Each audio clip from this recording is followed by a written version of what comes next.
What's up? What's up? What's up? Welcome to the Ketchup Podcast, episode 11.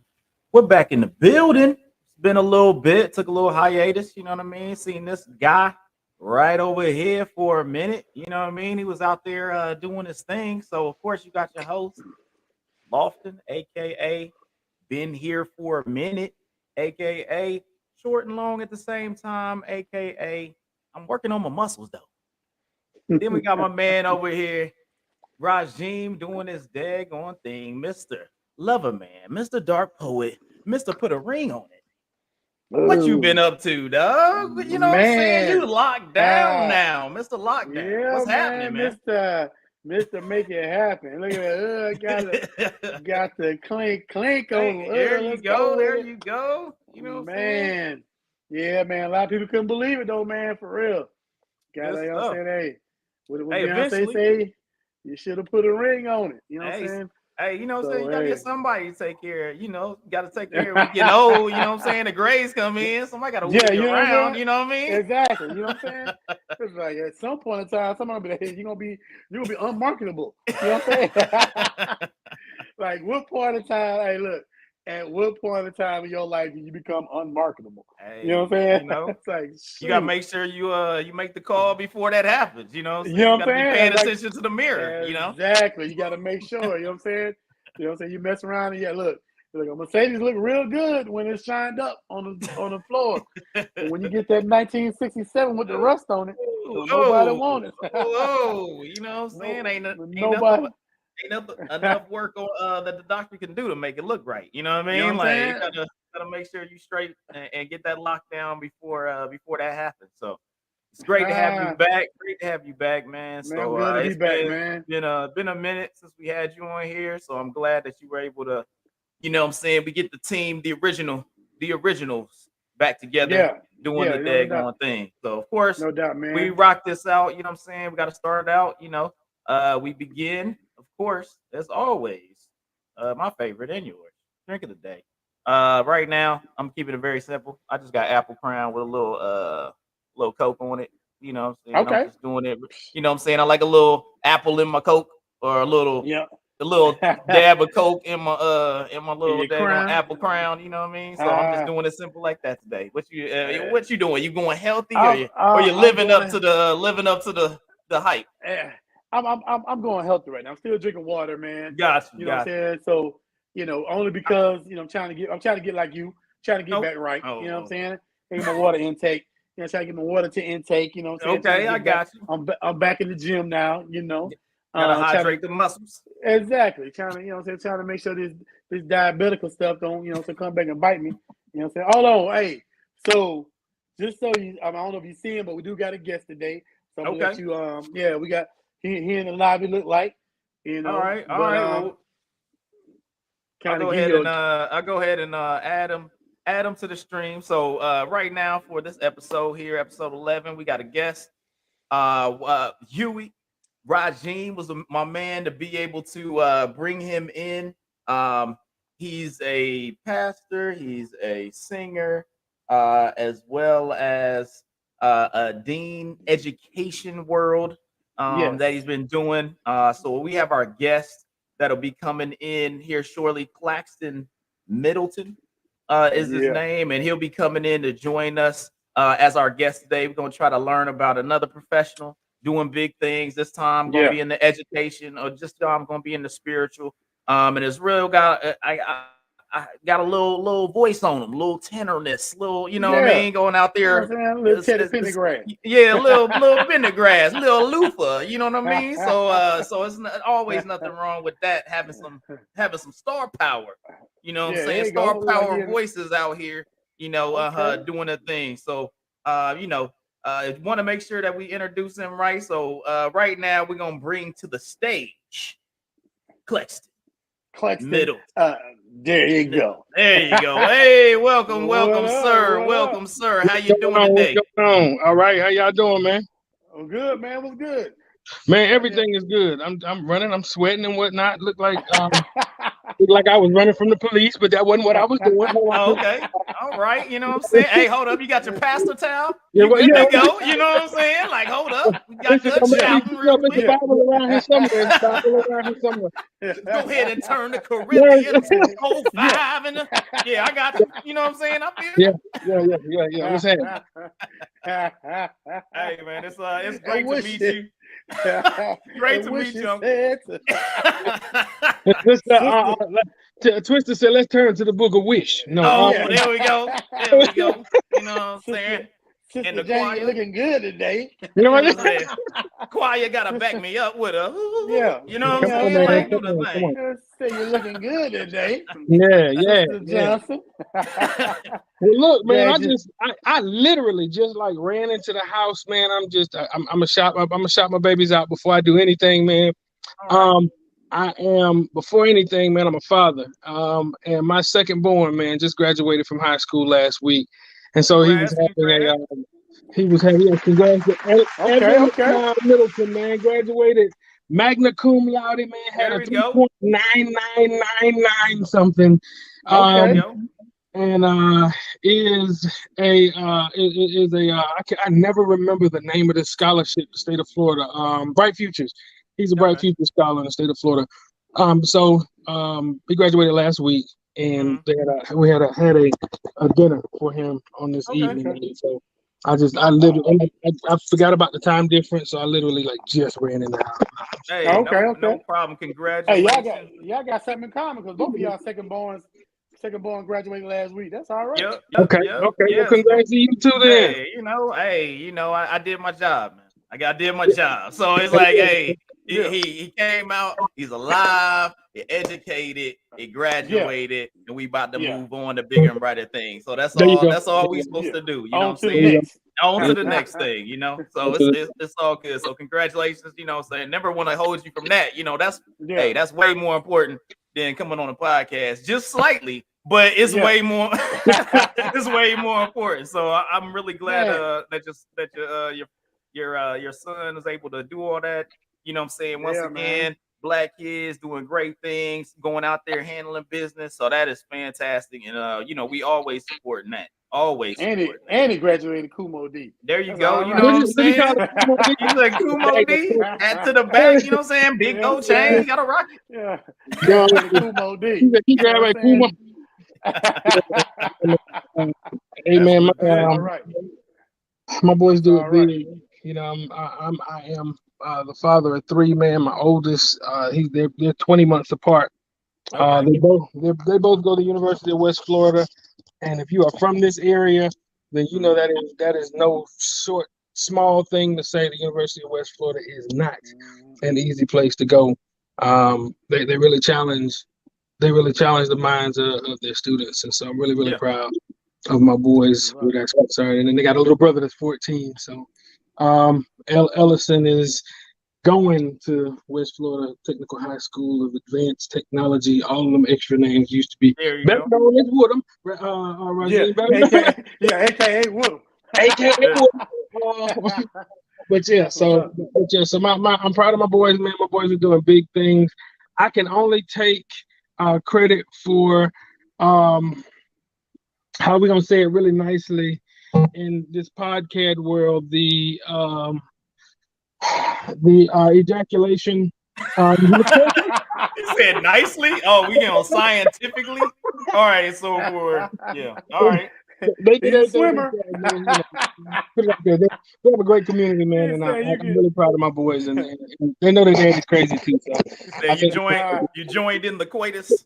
Right. Made sure the things was, you know what I'm saying? Like, there you go. You know what I'm saying? Got to get it popping that way. So it's all good, man. We really appreciate you coming on here, man. And once again, for the kids graduating, ready to get up out this mug. You know what I'm saying? I need rent money right now. I start now. Exactly. I got 3 more years. I got 1 more. He got to go.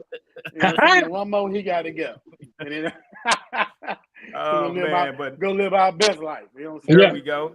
So we're gonna move on to the next thing. So now everybody can get the way in. Hopefully, my man Rajeen didn't forget how we do it on here. Got to make sure that we brought some news topics up in here.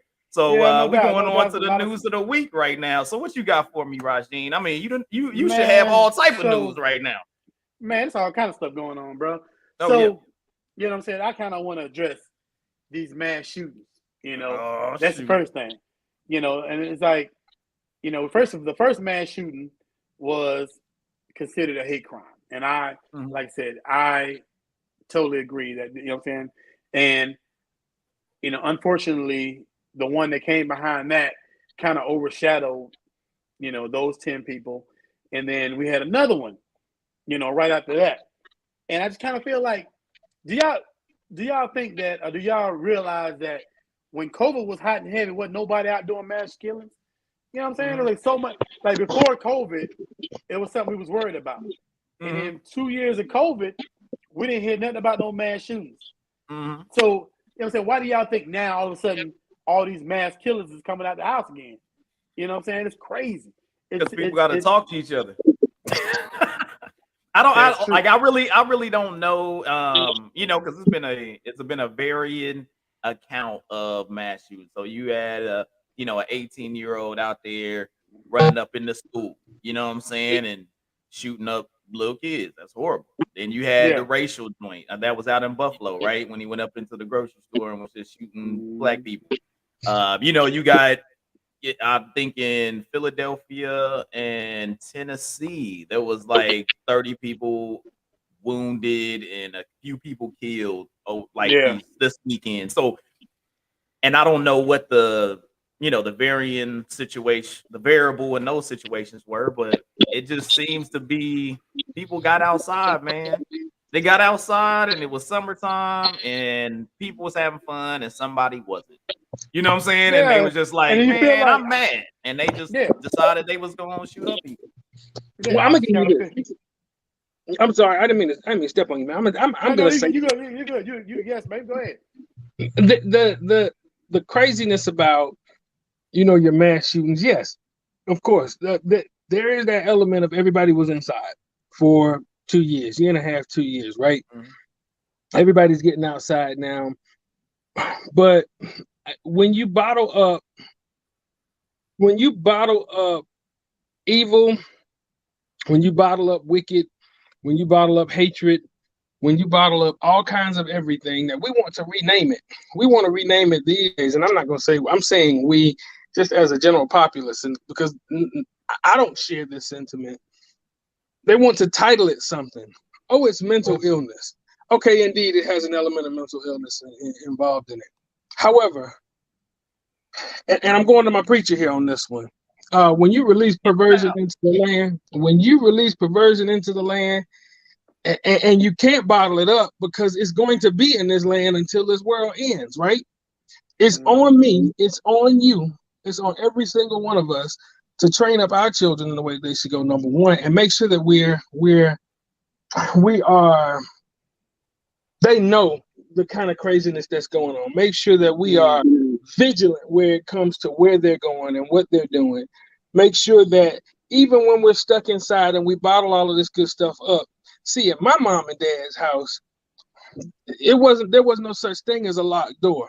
They were coming through it if they had to throw you through it at that particular spot. Yeah, right. And exactly. So the fact of knowing where and what's going on with their child, what you are doing, what you're involved with, who you're involved with, and the fact that there are other responsibilities as adults, citizens, workers, none of that was an overshadowing thing over being a parent. That's one big thing. Number two is I have a program called Preserve for Purpose. It's a ministry that was given to me, something that I tried to put in some different churches and things for years. And God showed me one day, he was like, I didn't ask you to give it to somebody else. It's something for you to do. And I say that there's wholeness. Wholeness comes in 4 dimensions. And it's actually a book that'll be coming out pretty soon, as a matter of fact, something that I worked on and waited and worked on. And then my boy putting his book out kind of made me step on the gas. But I get it. but it's wholeness in 4 dimensions. And the first dimension, it's just the 4 P's, right? The first dimension, and I call it making pies, is physical, which is my body requires work. Right. I have got to be reasonably healthy enough to be able to get up and get around and move. I've got to have this inside time as well as that outside time. I can't let my muscles atrophy. I got to eat right, so that my blood sugar doesn't do this or do that. I got to do all kinds of things. I got to make sure that I take care of myself. Right. And that's physical. Intellectual is the second piece of that pie. I've got to be alerted and educated. Alerted to what's actually going on around me, and educated as to how to deal with what's going on around me. And educated has two legs to it, really. Educated means it takes just as much street smart as it does the book smart. It takes just as much, being aware of what's going on in your house, your neighborhood, your street, your neighborhood, your city, your county, your state, your country, and then your world. You have to actually spread that out. And so goes another affiliation that I have. We've got to section off our days in time frames, and it says 8 hours for this, 8 hours for that, 8 hours for that, 8 hours for work, 8 hours for rest and relaxation, and 8 hours for drawing your designs on the trestle board for the next day. So I got to make sure that I'm a well-rounded individual. But that's the third one, intellectual. Then emotional says this. This is where we have a big problem as men. Emotional says, I can heal what I feel. I can heal what I feel. But the big problem we have is, what's the definition of what I actually feel? Did I really hit that? Did I really hit that dude in his jaw because he stepped on my Jordans? Or was it that I was never able to get a pair of J's and my mom worked hard for these, and I don't want to go home and spit on the hard work that she did? Or was it that I saw somebody jump on somebody that's near and dear to me, or I ran up on this dead body because I came from a particular place? See, I can hear what I feel, but I got to understand what I feel first. So I have to ask 7 questions. And those 7 questions is one word. Why? Well, I'm angry. Well, why are you angry? Because he stepped on your shoes. Well, why are you angry? Because he stepped on your shoes. Because those are my shoes. It's not that deep. Why is deeper than that. Why are you angry because he stepped on your shoes? If I ask why 7 times, first thing you're going to get is annoyed that I keep asking you why. But the second thing that I'm going to get is the deeper meaning as to why you're really upset. Right. You're not asking those questions, brother. Those questions are not being asked. So I can't heal something that I'm fixing something that it looks like, or I'm fixing the outline. We've all heard the saying, hey man, we've all heard the saying, we've all said it at some given point. Hey, today is not the day, bro. And this whooping that you're gonna get is not even yours. It's the one that somebody 3 weeks ago should have got for you. The truth is, pressure bust pipe, and that last 2 pounds per square inch busts something, but it reveals something that's going on down deeper. So that being inside and that bottling it up, there was no release. We had to isolate. We were stuck and relegated to communicating like we're communicating right now, where it's actually fun for us now because we got that element that I can go outside and I can mingle amongst the people. It actually feels good to see my brother who is 7.5 hours away from me, to know that, hey, I don't have to take that 7.5 hour trip if I can't make it, but to know that I can and still be able to commune with my brothers over this medium, right? So the difference is the isolation and the restriction versus it being an extra mechanism or an extra method to be able to do it. So the problem is not just that we were inside all of this time. The problem is that we are not getting down to the deeper portions of it. And so, we want to, and that's when I say we, I look at members of House, Senate, Congress who all want to relegate it to one particular thing. Oh, it's mental health problems. All right, I'll take that. But I'm not so dumb. I'm an educated enough man to understand that when you say mental health issues, everything is a mental health issue, because in making pies, I'm going to give you the last one first, and I'm going to tell you exactly why I say that. I said the emotion on the last one is spiritual. And the spiritual is, I can do all things through Christ, which strengthens me, because I'm a Christian man, right? But whatever you consider spiritual for you, all right? Now, you ask me about God my way, I'm going to tell you exactly what the deal is, and I'm going to tell you what the Bible says. I know people believe different ways, but I'm going to tell you what it is and what it is. You get what I'm saying? Right. But if I take all of that as a man, we have to make pies about on an average of about 6 million times a day, because at every interaction, I've got to make these pies. And the thing about making pies is the pies have these ingredients. And if I sprinkle the right thing in, if I mix the right thing in, then at the end of that pie making, then I'm gonna have to eat it, because every action has an equal and an opposite reaction, right? Yep. So if I make the wrong decision, or if I sprinkle the wrong thing in my pie, it's gonna get cooked up and fed back to me. If I make the wrong decision, then I gotta eat the responsibilities of me pulling out a gun and shooting 20 people. Or I gotta eat the responsibilities of you came for me, so I'm gonna send for you. Or I can eat what it meant for me to be calm, cool, and collective. Understand that I don't have to play a part in your foolishness whatsoever, and be the man that God made me to be, and then we can push off. We need to quit scratching the surface on what real responsibility is. It's not one element. It's not just gun control. It's not just mental health. It's not just education. It's all of that, brother. It's every bit of it. And you can't say that we don't have time to focus on this, that, and the other.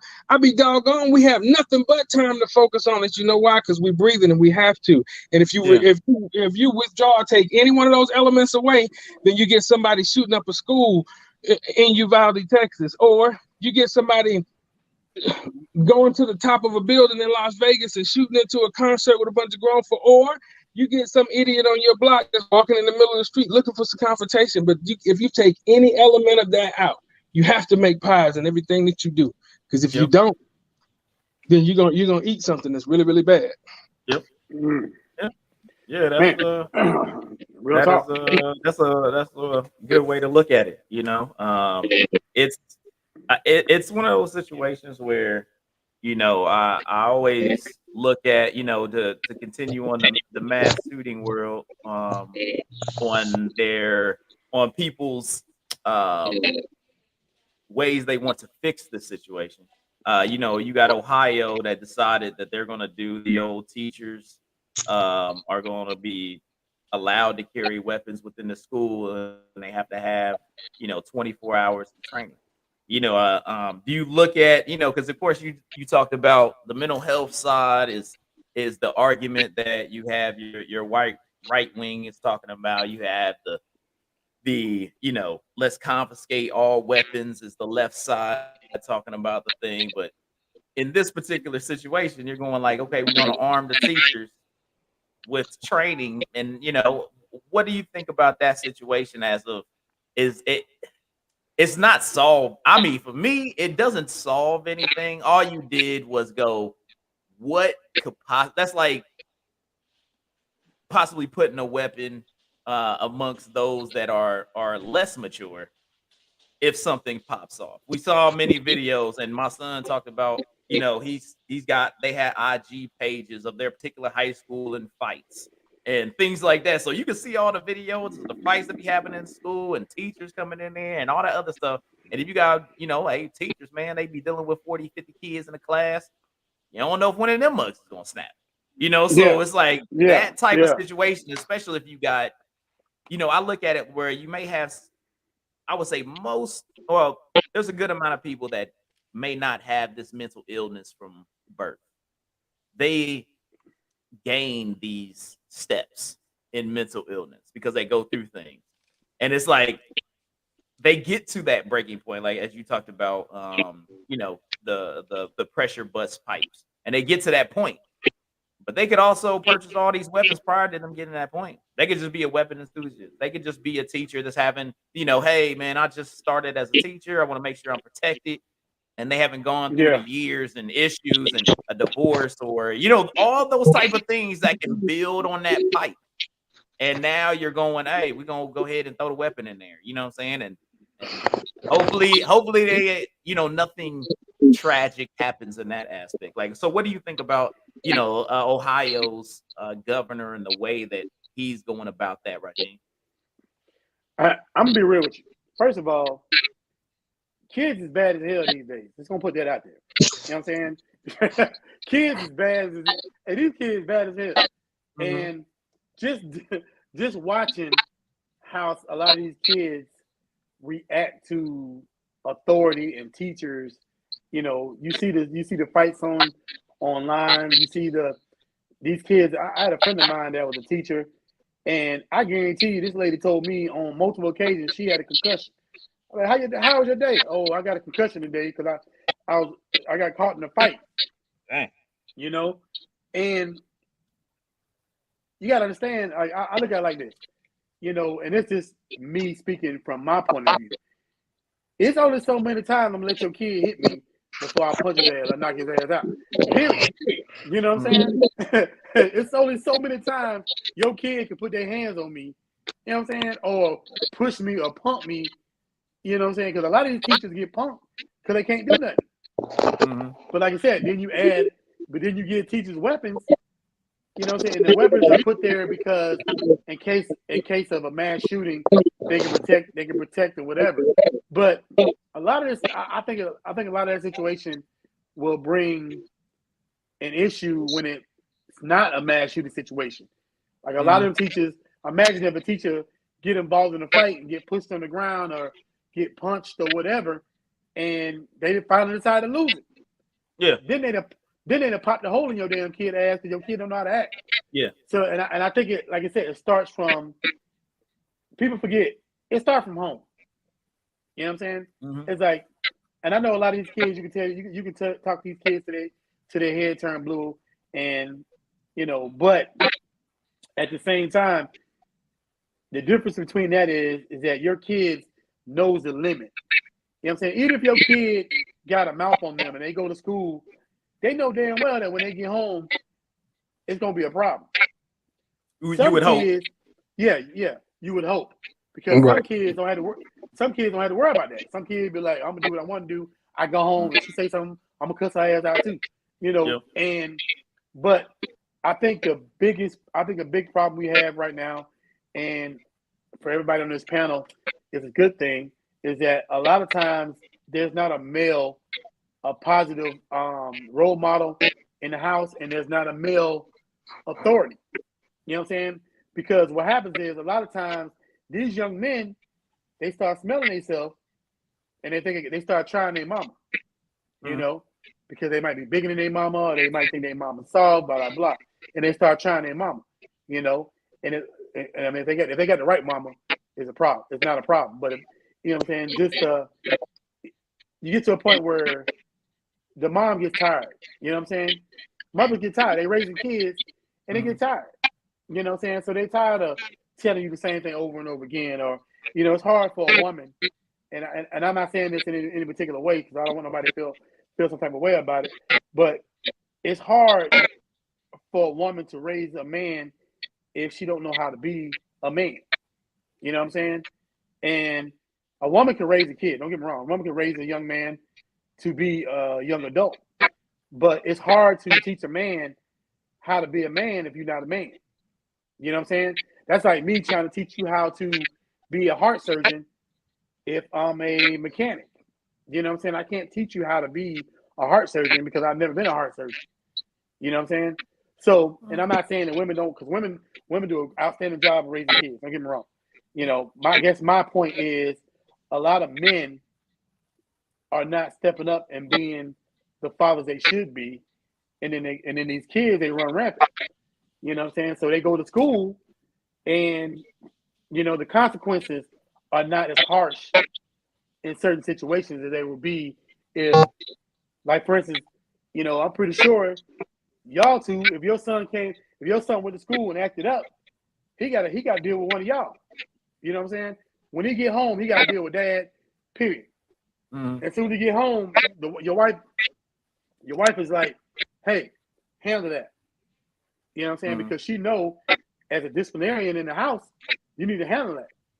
Yeah. Because she know that you ain't no joke, and you ain't, as the man in the house, you're not gonna let you're not gonna let it slide.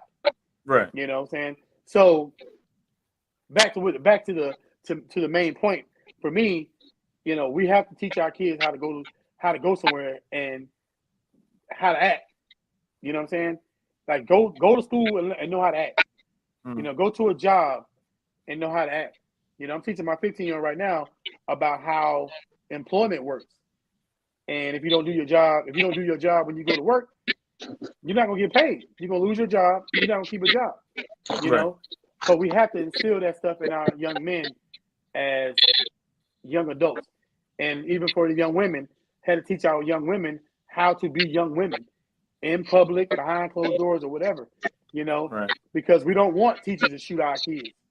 Right. You know what I'm saying? Because what happens now is, as soon as your kid gets shot by a teacher, all hell break loose. Now we got to march, and you know what I'm saying, Al Sharpton got to come. You know, it's all this different stuff because your kid got shot by a teacher.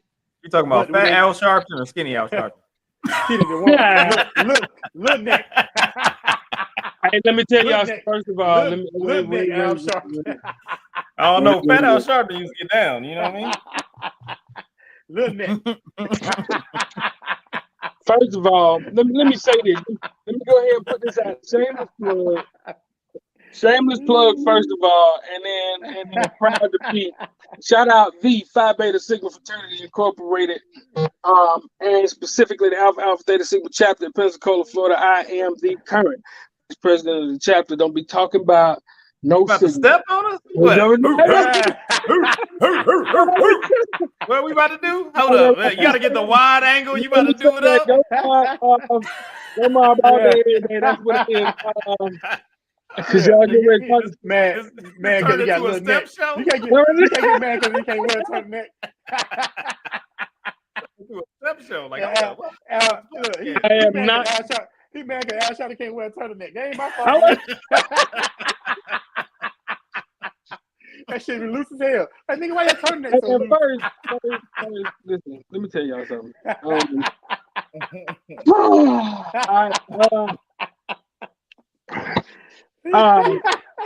Wow. That's okay. I'll talk to you later about that. No. That nigga got a little turn nigga to perm. Bitch, what's going on here? His turtleneck squeeze some curls in his head. Yeah, anyway, he trying to buy a small neck and a long bottom. He like, turns like that. Yeah. That's cold. A medium. Like, what the hell? Y'all leave y'all alone. Y'all leave alone. That is not a turn. That must be hot. But for real, man, you said something, Rajim, that's big about number one. And really shout out to all of the women who have to actually do it and that are raising children, boys that become men. Not that you can't raise them, but when I say this, I don't want any equivocation to be made or whatever way it's concerned. Yeah. Can't nobody raise a man like a man. Okay. And that is just the real deal of it. From the very simple high stand up and pee type situation and why kind of all of that is that I've got to understand that if there's a possibility for me as a dad, as a member of the community, as a minister, as a former administrator in schools, as a former chaplain in the prisons, I've seen this thing from several different levels. And that's the reason why it's so near and dear to hear to me, is because I've seen it on all levels. I've seen it from the birth of a baby to a person that is on his way to death row. I met one of the sweetest serial killers I ever met in my life in the state of Florida. And that's an oxymoron. A lot of people look at me crazy, but when you look at this man who is going down for killing 21 women, and he's just as nice as he possibly could be, you wonder where the disconnect was. You wonder what actually happened. You wonder what hey man, how is it that you are this individual and you got into that fit of rage that did that particular thing? We again approach this whole thing on the wrong level. Now let me go back and answer the question that you said first. The thing that you sent to Rajim first was about, the how you control the guns, this, that, and the other. First of all, my boy knows, Rajim, I own guns, I carry guns, right? That is just, I was raised in gun safety. We hunted when we were children. My dad was a gun owner from A to Z. So I've learned to respect them, learn how to carry them, learn how to hold them, learn how to put them down, where not to put them, when not to touch one, all of that good stuff.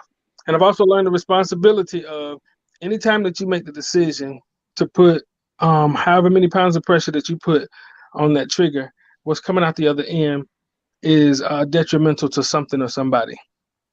And to that kind of respect, as well as that kind of respect on several different levels, respect for the decision-making process, what it actually takes to make the decision that I'm gonna either bed this rabbit or let it run, or to be in a situation, having been in a situation myself, where I had recently, very recently, having been in a situation with myself, where I had to make the decision as to whether I would pull it or leave it holstered.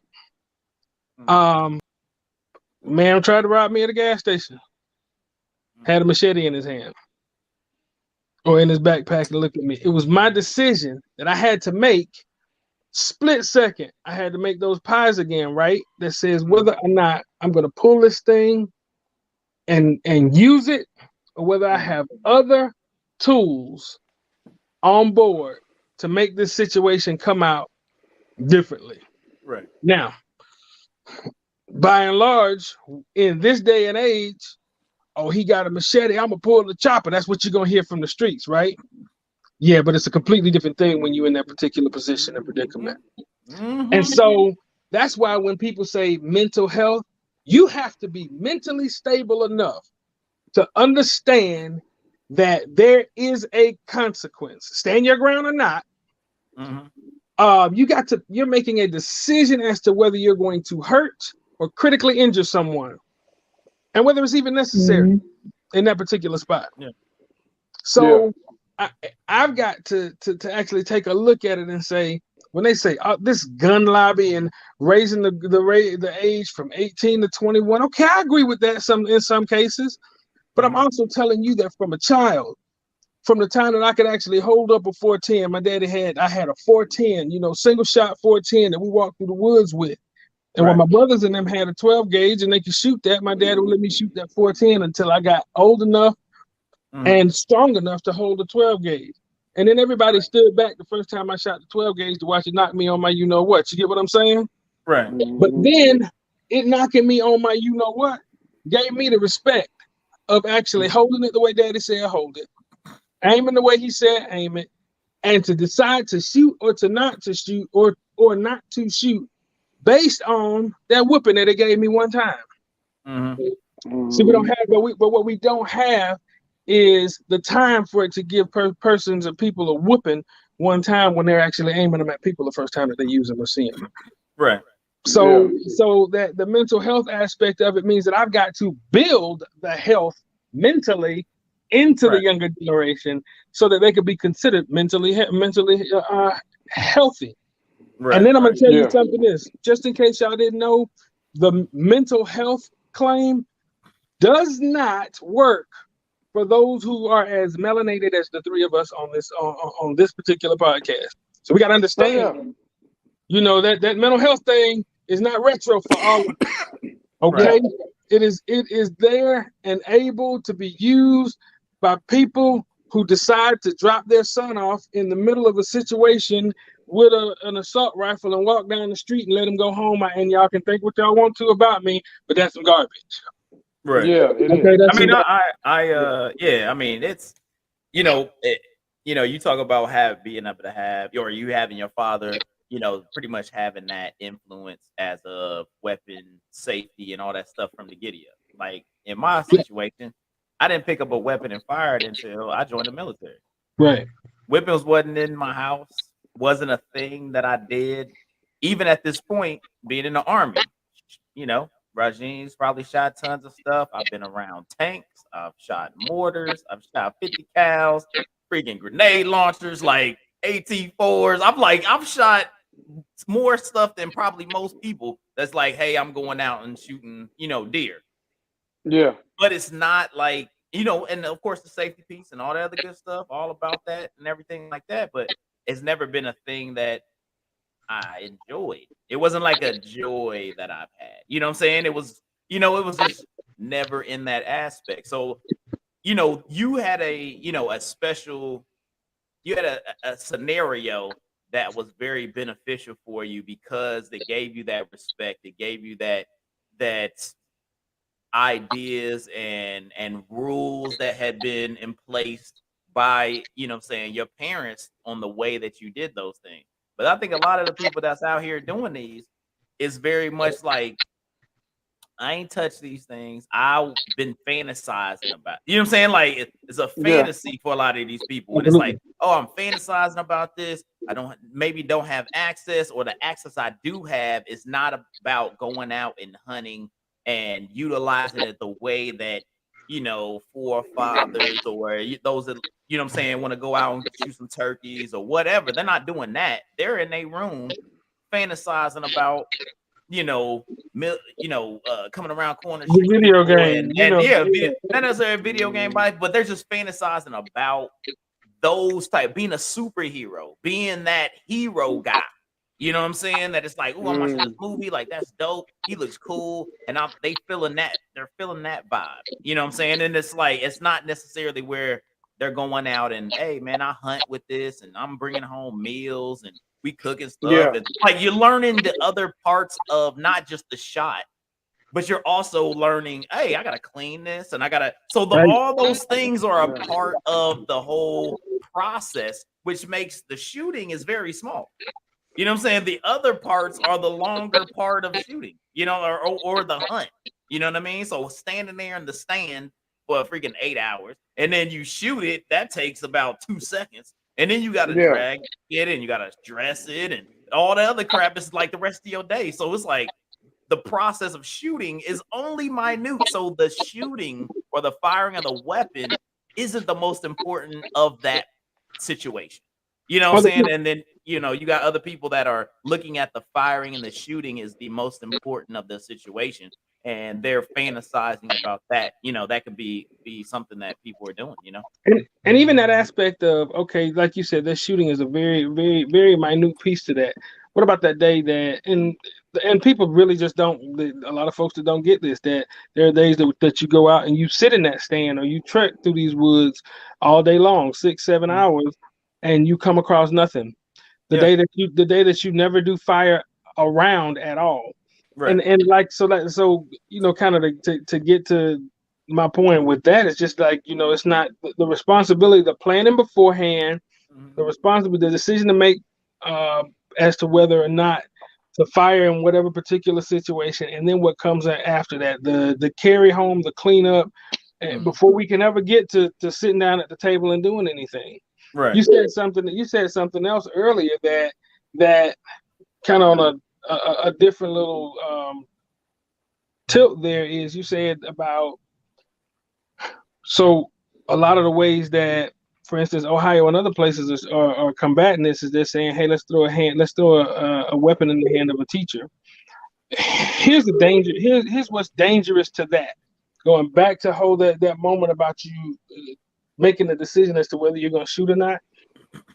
You're going to give a teacher the responsibility to be the ultimate protector over 25, 30, 35 children in a classroom, and you have no idea about the background of the teacher, and you're saying you're giving them a 24-hour course. Time and time again, there are a lot of people who come off the battlefield, PTSD themselves, situations where they actually got stuff going on. They got to deal with your hard-headed behind children all day, every day in class, and now I got a 9mm on my side. Yeah. There's a lot of PTSD, not even military. Have gone through all types of trauma. Could have been abused and everything else, and you don't know when that could kick off. You have no idea.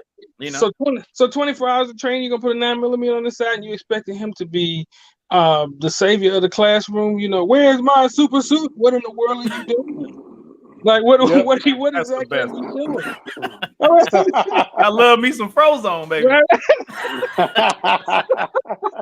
Like what exactly do you think that this is actually going to do? Instead of, in fact, let's actually look at the whole of this. So there should be some sort of clamping down on every level This is why I absolutely cannot stand career politicians, because they want to take one cutout and say that is the problem and nothing else. Yeah, I mean, I think that's very much it's and that's is probably one of the biggest reasons why I stay in that independent lane, due to the fact that the compromising that is supposed to be taking place, because it shouldn't be we're doing it this way or no way. It should be both sides should be going, okay, let's come up with the best possible solution. That would be some type of regulation and supporting mental health, and let's put those together and let's make a bill that kind of combats both of those situations on an even keel, on a compromise. Like that seems as if that would be the thing to do. But you're like, hold up, no, we can't do any of this and we can't do any of that. So them as politicians are not doing their job, because their job is to compromise for the best solution of the people that are voting for them. And that's exactly that's what you're supposed to do. That's what you're supposed to do. So, like, brothers, first of all, are we all in Florida? We're in different places. Is everybody in Florida in here? Yeah, I'm in Florida. So we all live in a state of confusion then. Yeah. I just moved here about a year and a half ago. I'm confused now. It's crazy. We live in a state of confusion. That's what this. I'm renaming it. This is the state of confusion. So when we look at Florida, where it's concerned, there's a little bit of anything that is everything that is available to anybody, dependent on how deep your pockets are. And I guess I'm sure that this is everywhere. How deep your pockets are and who it is that you can get to stand in your corner versus what really is the truth. Right. And so you can't stand here and tell me, like you said, that the fight has become so big about, well, left, right, center. Man, get out of my face with all of that, because the spot where we stand has everything to do with our own personal circumstances. And there is no one situation that exists on one point of this gradient. Right. It can't all be, I am conservative about some things and I'm very liberal about others. Yep. And at some point I can go one way or the other on some of the stuff. So to have people to talk about, well, the Democrats and the Republicans, I'm always like, miss me with their foolishness. Look at what's real. Look at what's real and what's going on. The problems that we are having in this state, for instance, I can't believe that you would sit here and say, well, I want to make sure that it is illegal for you to keep people from protesting, or I want you to keep people from protesting or keep people from disagreeing with something that's actually wrong. And I can put you in jail for that now. If you're gonna have a peaceful protest, then I can even create my own police force that says police this area, and if this person is protested against me, you lock them up. How dumb is that? Yeah. But you gotta look at this. Yeah, you gotta look at where that's coming from too. Yeah, Ron DeSantis. I mean, Ron DeSantis. What's his name? Yeah. Anyway, my man off the chain, boy. But I mean, anything that he wants to go can go. But look at it. Yeah. But look at the example that he had and the things that were allowed to happen. It has the racists and the supreme or extremists in whatever field or area that you want to bring them from have been emboldened by the rampant foolishness of the 4 presidential years prior to these last 1.5. Now, I ain't saying don't do everything you want them to do. I'm simply saying that ignorance is now popular. What? Right. Hey, so I'm gonna go back up real quick because I didn't get my dictionary. Hey man, you better pull up that Word document and get some definition. You know what I'm saying? Type that joint in. I'm like, damn. I know you're a dean and everything, but I'm a writer. And I'm like, nigga, did this say Hey, is that dude that used to draw that bug? I'm just sure. Like, what? Yeah. You know what I'm saying? Like, shit. I'm appalled. I'm like, I'm questioning Like I'm sitting in my office right now, looking at all my college degrees. I'm like, this is some bullshit. I didn't even learn that. Hey, man. I owe all this damn student loans. I got $100,000 student loans, and nobody told me what emboldened me.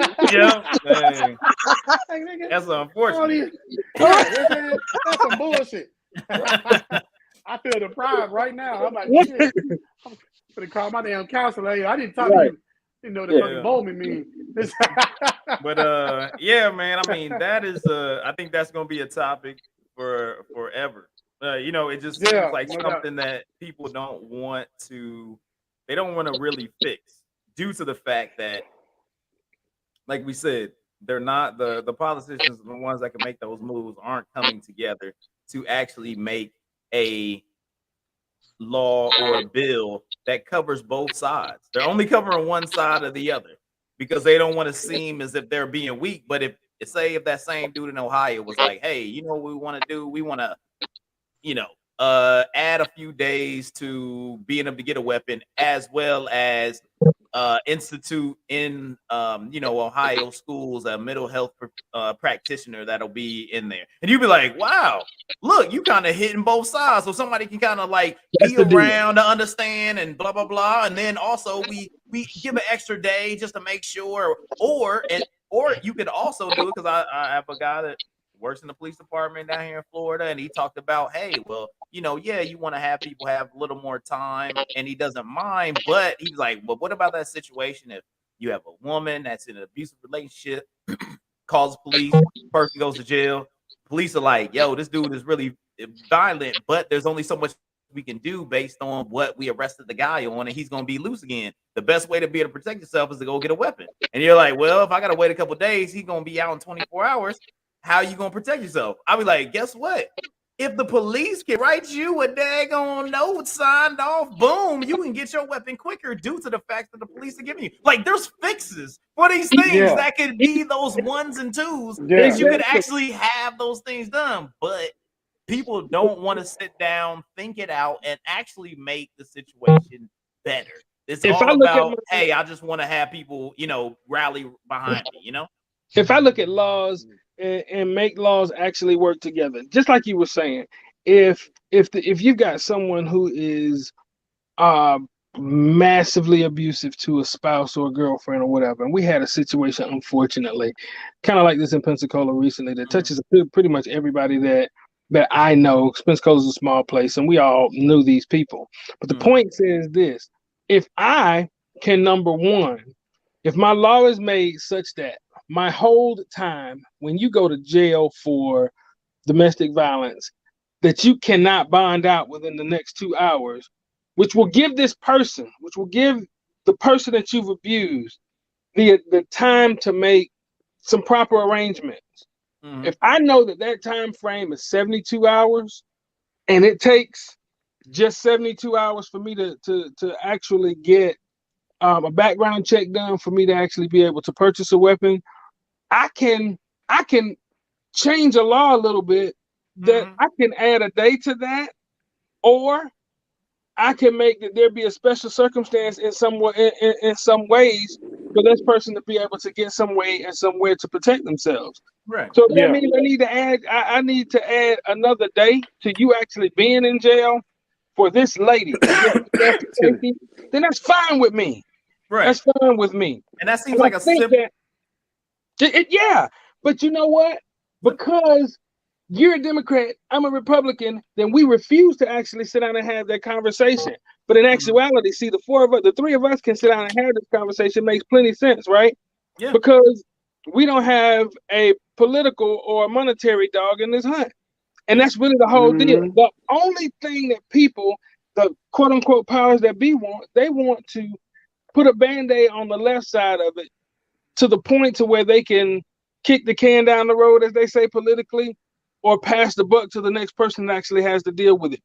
If I can get through my next election, then I can let this next committee start it over. And that's the problem, is that we have to start these arguments over and over and over again. So then we have to start this morning over and over and over again. I mean, how many times do you have to sit down and you go Columbine, Virginia Tech, Sandy Hook, high school down there, and then Uvalde, and then all these other places in the Oklahoma City and Tulsa, Oklahoma, a couple of days ago, New York, and why do we have to continue to start the morning process and then this same conversation is, hey, let's do something over and over and over again? Well, the reason is because somebody wants the doggone soundbite and the screenshot in order to talk about it, and we'll just kick it down the road again. We got to cut that. So we are the, like you said, we are the brush under the rug country of the world. Yeah. So, for example, we were, and it goes as our, and I know people get mad, say what you want to say, but even as a culture. So we were marching, we were rah, George Floyd, paint the bridge, do this, blah, blah, blah. Everybody want to raise up, you know what I'm saying? Trayvon Martin got killed, everybody want to march, blah, blah, blah. We're doing this. What's the name? Ahmaud Arbery. All these people get killed, but guess what? As soon as the rah die down, it's no longer, everybody forget. Back to the same foolishness. We back to the same foolishness. It's like it's gonna take somebody else getting killed. It'll take one of our other sons to get killed, one of our other daughters to get killed, for everybody to get rah again. You know what I'm saying? We got for example, the lady that started Black Lives Matter. She was in the news because she took Black Lives Matter money and bought $1 million home.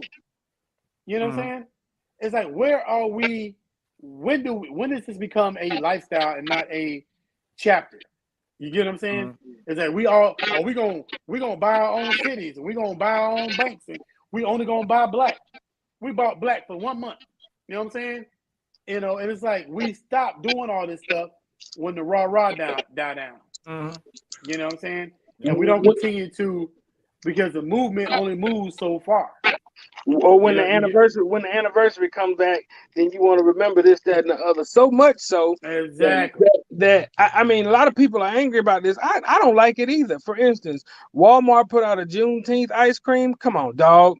But I'd have got it if it was good. No. Like, was it good though? No, hold on. Now, if they would have put out the Juneteenth and it was trash, then I'm mad. But if you put out the Juneteenth and that mug is bomb, let's go. If you want to put out sherbet, if it's better than July 4th ice cream, then we up in here, dog. You know what I'm saying? But the point, wow. But the point being this. It gets to the point where I can't handle you, dog. Boy, if you gonna do it right. That's all I'm saying. Does he got nuts? Right. You know what I'm saying? We better than Santa Claus out here. We better than the Christmas better than joint. butter pecan. We are in that play. Yeah, you know what I'm saying? Yeah. But go ahead. The point is, though, that we get to that spot because people get to commercialize things that really are supposed to be points of remembrance and points of actually, hey, let me take me back to this particular spot so that I can remember what actually happened, and that way we can move forward from it. But it gets to be so commercial that people put out ice cream for it. I mean, think about it. Yeah. If you had Regime, we started, Picard way back in the day dealing with Kwanzaa. See, Kwanzaa celebration, you don't get all of that behind surrounding Kwanzaa because it's not allowed to be a commercialized experience where that's concerned. And these people that we're talking about the principles, what they mean, how to live them out, and how to make things better. It doesn't get to be that way. It's not one of these massively wild things, even amongst us, because it's not a party every day surrounding Kwanzaa. You get what I'm saying? Hey man, you going to Kwanzaa celebration down at the that's not how it is. We're actually going through it actually. Hey man, we going to the Kwanzaa jam? Nah, that's not what we doing. We gotta turn up. You like, yo, DJ Khaled at the Kwanzaa joint. You know what I'm saying? Turn up. Let's go. But anyway, but light them candles, baby. Let's turn up. But the point we lit. Right, here's the point. Yeah, we lit. But the point is that you have to actually think when you're going to lighten these candles and speaking about the aspects and the principles and whatnot. And so when it comes to thinking is not as much fun as throwing one back, taking a couple of shots and jamming a little bit.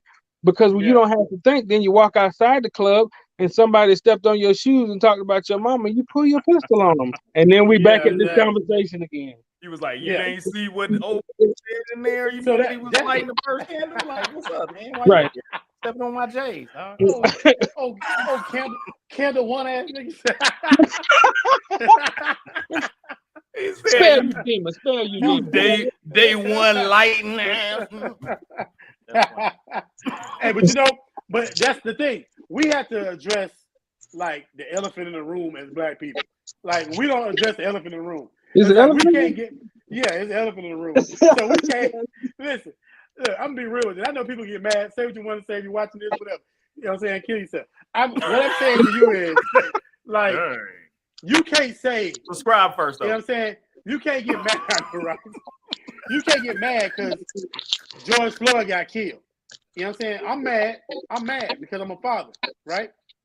But then, like, for example, and Clexon, you can tell me this, attest for this, like, the graffiti bridge in Pensacola was painted for George Floyd, right? Yep. Right? So it was painted for George Floyd. 2 days later, this other kid killed his other kid over nothing. A black rapper in Pensacola killed another black rapper for nothing. You know what I'm saying?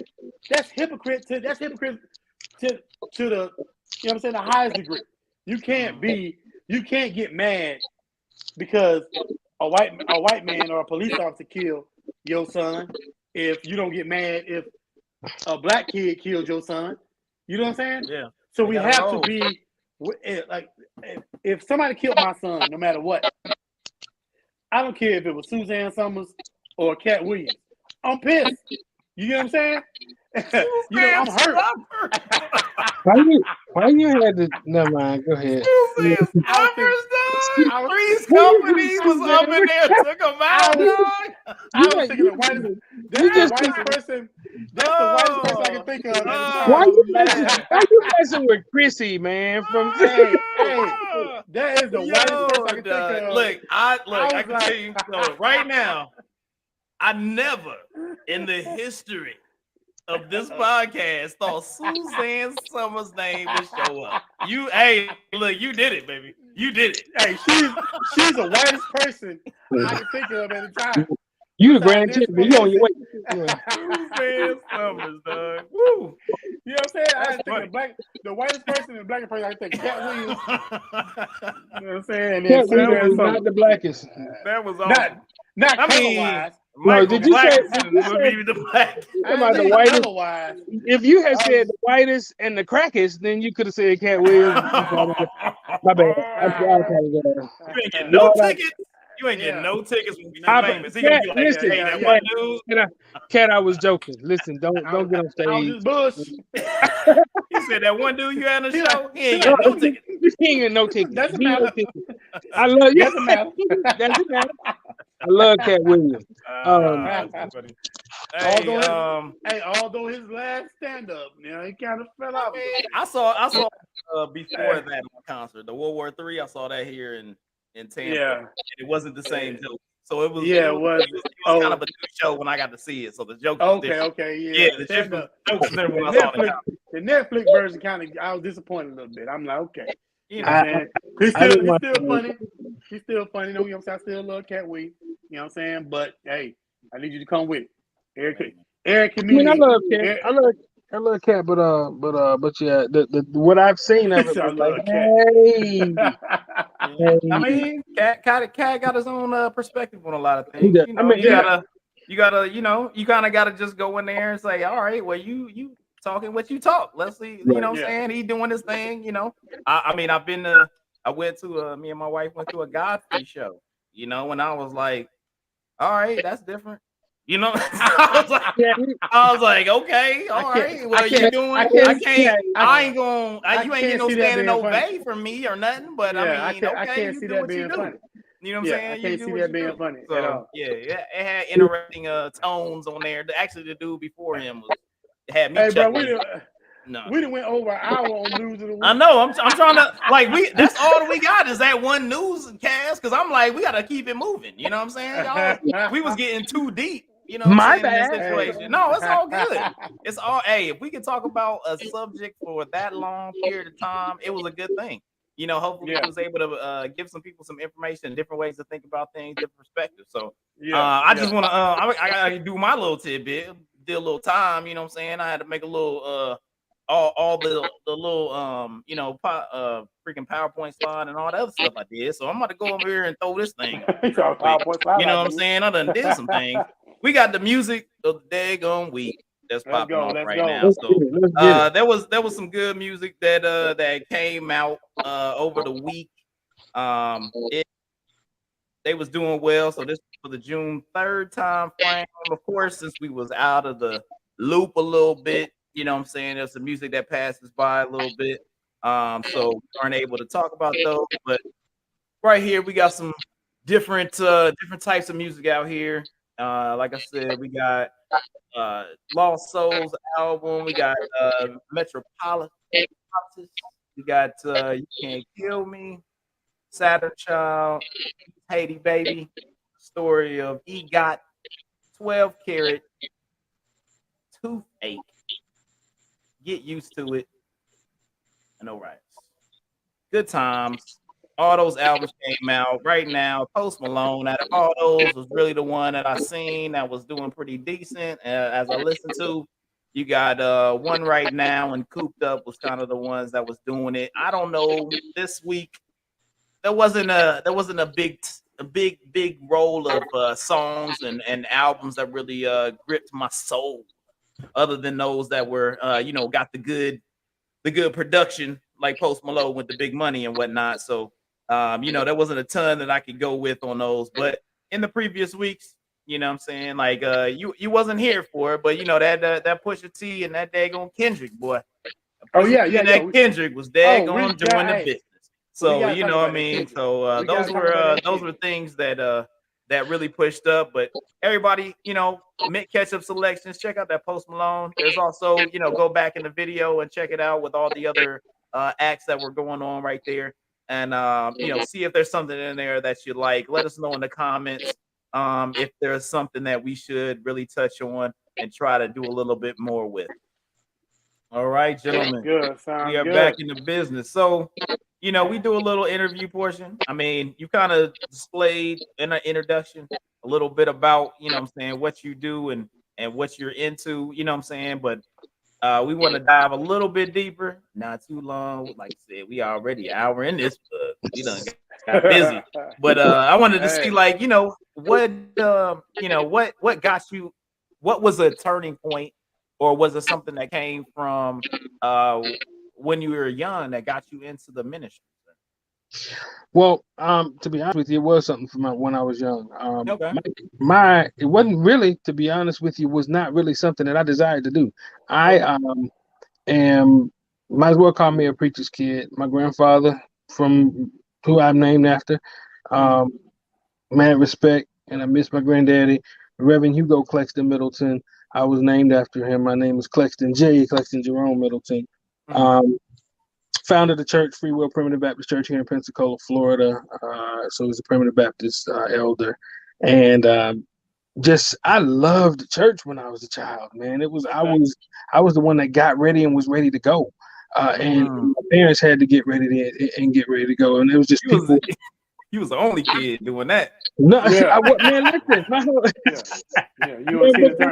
As we were raised, they was like, something wrong with this kid. He up here suit and tied, like, let's go. You were like, listen, and for real, I like to dress up. I mean, like this right here, the way I'm looking right now is like extremely dressed down. You don't see me pulling my shirt, like, wait a minute, I need to tie that stuff down. But man, so I was always ready to go, and the group that I grew up with, man, we had most of our fun. We went to church on Sundays, then we went to the beach.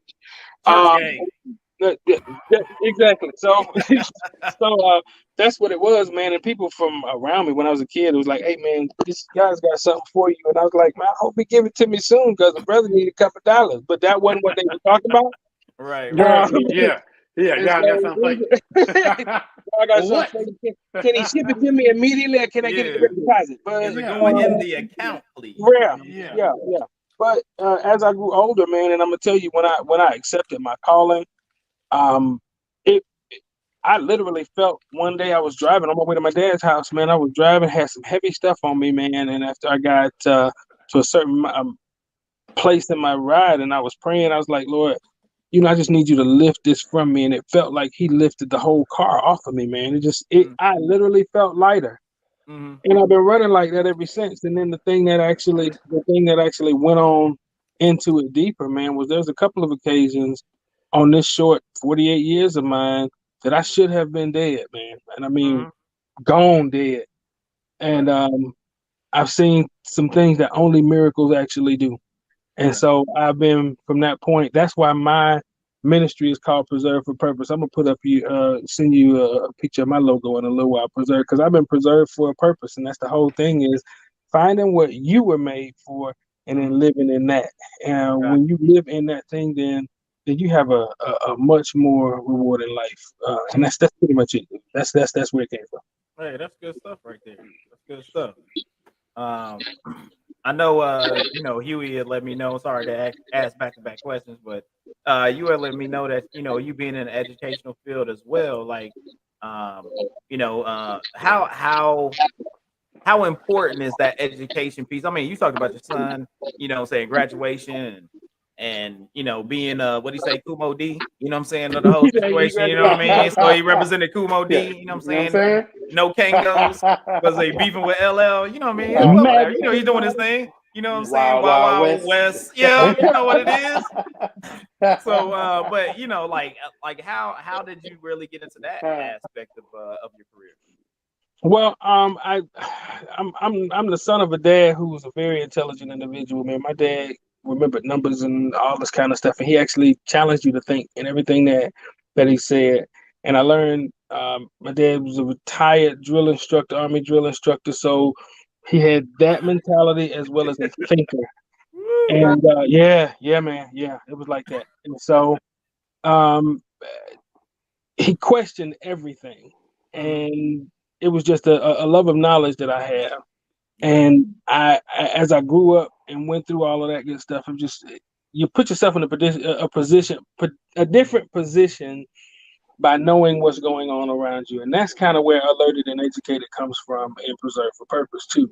It's this thing about, just having the knowledge and knowing what to do with it. Right. And so I wasn't really one in my younger days that had to do a bunch of studying because I could get it and keep it pushing. Gotcha. But I learned to love education because education is actually empowering. Teaching a child how to read. And Freedom School, I was an executive director for Freedom School, Children's Defense Fund Freedom Schools here in Pensacola, the inaugural one that first came back here to Pensacola, and it's coming back. Right. Well, it's still here in another organization that doesn't quite look like us, but it's coming back under somebody like us. And so understanding and teaching a person a sense of self, but also instilling in them a love for reading. If I can look here, I can see, hey, reading is not just this tedious thing that I need to do, but there is power trapped in the words that I actually intake. So as I ingest this stuff, as I dig deep into the fictional tales in the mind of different people like an author, Rajim Huey, and look at how deep that book was. Even though that's his first one, and I was like, man, that's deep. But you look at how you can paint a picture. Right. And to tell a story. And as you can tell, I'm a Baptist preacher, so I talk too freaking much. But I paint a picture with everything that I say. And I tell my children all the time, listen, I don't say anything that doesn't mean anything. Everything that I say has some meaning in it. And so I've got to know what the 1 + 1s are. And I also have to know how to put the words together such that when people think that, you're going to test me on my C day, then I send you back to your thesaurus because I really know what you're talking about and you don't. You get what I'm saying? Yeah. But it's not about anybody else. It's about a sense of self. And so looking at it from going to after I almost died and went to work full time in the prisons and looked at these cats who are in these prisons that are super innovative in the things that they know and learn, and the fact that somebody can hold something in their hand and tell you exactly how much it weighs. to the ounce of the gram and be like, brother, you don't understand what you have inside of you. Check this out. Right. Mm-hmm. Yeah. And teaching him how to reach out to his children and make a connection on the outside. And then when you go out and rejoin this world, to understand that while you have a hard row to hoe, as they used to say up there in Alabama, while you have a hard row to hoe, you also have an opportunity that not a lot of people got. You got an opportunity to actually get it done and get it done over again. So, you know, to have that kind of knowledge and to grab a hold to it. So I came out of prisons and went and worked in boys' bases where programs. And I was like, yeah, this ain't it either. I've got to get them before they get to this spot. And so I went to a school, a private school, a K-8 private school, where I became the dean, and then I was acting vice principal, and learned that it's not just them. It's what actually happened to the children before they got here. The reason that he's sleepy is because he couldn't sleep last night because of that foolishness that went on at home. Or the reason why he's crying and his stomach is really hurting, he really hadn't eaten in 3 days. So I've got to feed him before I can feed him. You feeling me? Yeah, I gotta feed him before I can feed him, and that's what it is. And so the best way to do that is to hit them where, you know, the children spend more time with us in an educational system than they do with their parents in the run of a year. Yeah. You know, we go on. They get limited visitation in summer times, and they think I should be glad when school get back in. Miss me with that foolishness. Those teachers are doing an amazing job. The ones that are actually there and doing what they're supposed to do, because they feed. We have a friend, Regime, and I have a friend that is an amazing. For 28 years, she has been nothing less than a mom to everybody that that has come through her classrooms, even the ones that didn't really want to be respectful to her. By the end of that time was over, Ms. Terrell had them ready to go. And they cry at the end of the year. So what I'm telling you is you got to feed a child before you can feed him. And when you start feeding them, then they start looking like you, as my daddy would say. But the way they start looking like you is they emulate the things that you do. They actually fix their focus and their mindset. And that quick to snap, it actually goes down. And they show respect to you in a way that they don't show respect to a lot of people, because they know that when you say, hey, sit down and be quiet, they know that you're being stern, but that stern is out of love.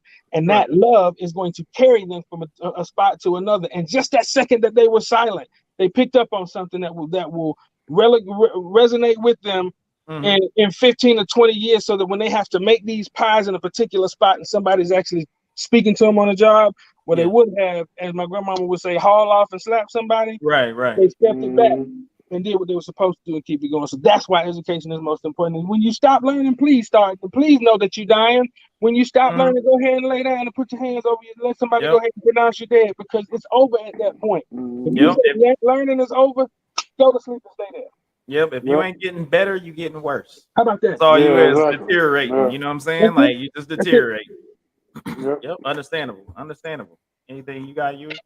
Yeah. So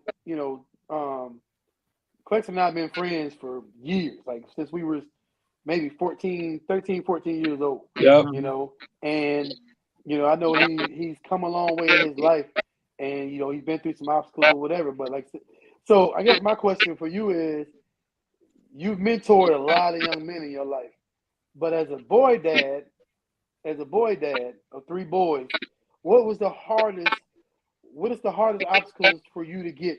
Have you ever had an issue or had a problem getting through to them, your actual sons? You know what I'm saying? Because it's easy, a lot of times, and I ask you that because a lot of times it's easy to talk to, because kids will listen to mentors from outside. Absolutely. You know what I'm saying? But when it comes to their own parent, their own dad, you know what I'm saying? It's, a lot of times you have that obstacle to get over. So what was it? Have you had issues? Like, I guess addressing your own kids. The hardest thing that I've had to deal with as far as addressing my own kids is navigating divorce. When their mother and I, Freudian slip. Wow, called her my mother. I hope she ain't watching, but I'm gonna talk about you. You going down? The hard sleeping on the couch. Yeah, I know, Miss Kate. You going down? Son. And I ain't talking about Miss Kate that time. I was talking about Chrissy that time. But anyway, but the hardest thing to navigate through with my children was understanding divorce and understanding that, hey, son, we're still a family. And they're like, huh? How we still a family when you're over there and this is over here? And you know what? Usually in divorce, what's the hardest thing for me to actually tell anybody is in a divorce, parents are so stupid, and I'm talking about me and my ex-wife right now, and everybody that's gotten divorced as far as that's concerned. We get so stupid that we take our focus off the central focus, which is training up healthy, wealthy, and wise children. And so the battle lines get drawn, and then we let people get in our children's ears. Right. Instead of focusing them on moving forward and teaching them to understand that, hey, this is not the picture, my son, that I want for you in your marriage going forward. This is not the picture. But also letting them know that their first love, their mother, them seeing their first love and their mother hurt and pained in the way that she obviously is, because divorce is open heart surgery. Right. And not understanding why dad is not there, being able to talk to them.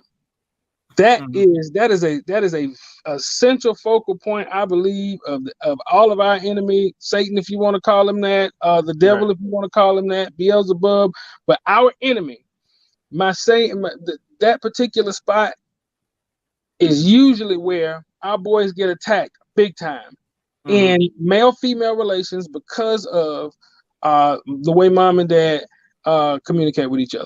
So the hardest thing was for me to tell my boys was that, hey, listen, we're getting divorced, but it doesn't mean I love your mom any less. It just means that we can't live together.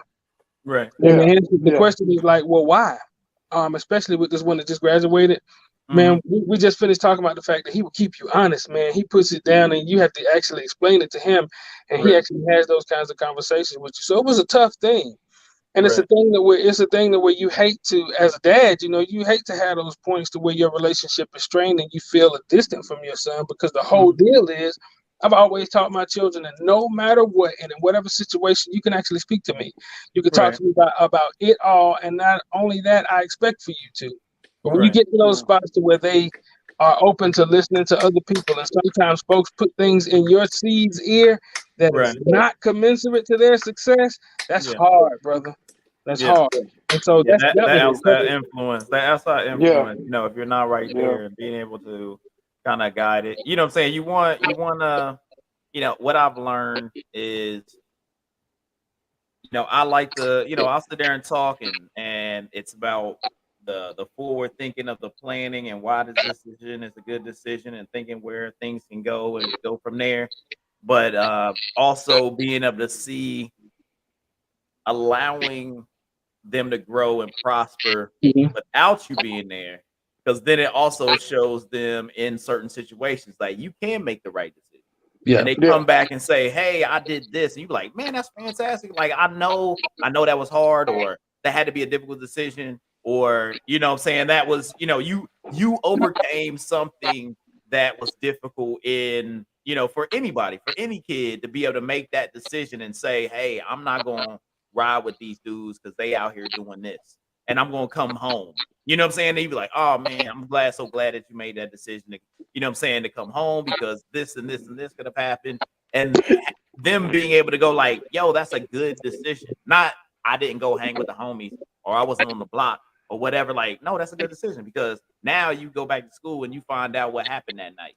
And you're like, oh, like, dang, they got freaking or jumped or they got got pulled over or whatever. And it's like, that's a good decision. You were in there in my influence, my conversations. Right. You know what I'm saying? My sit downs are actually doing justice, because you allowed them to say, hey, you got to go out there. It's either you going, like you said, you're going to make that decision where you're going left or right.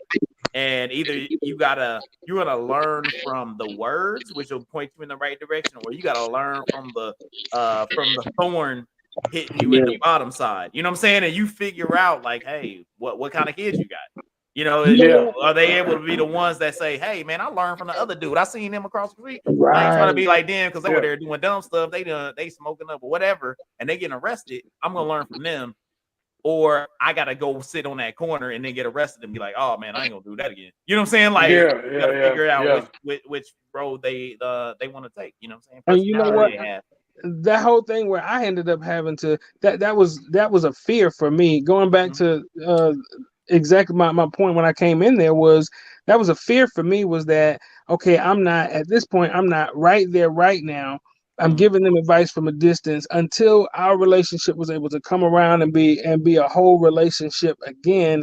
It was a fear that I was leaving my boys, I was leaving my sons ill prepared for something in that span of time, and then just praying for the opportunity and the time to actually embrace and grab them close and pull them near and stay to them where they felt it and could hear me again. And even then, if you got a perfect relationship with your child, man, there's going to be something that Rajim will say that will be exactly the thing that I would say that they will hear from Rajim, because that's just how we are, man. Come on, dude. It's something that's built in. It's something that's built into us as men, that when daddy says it, doesn't necessarily mean the same as when uncle says it, or when friend says it, or this, that, or the other person says it. It's just the whole thing that you, like you said, instilling in them the kind of mindset that says, I'm going to hang around the right kind of people so that when this person says something, it makes more sense. Right. Yeah. Exactly. And I make the right decision from it.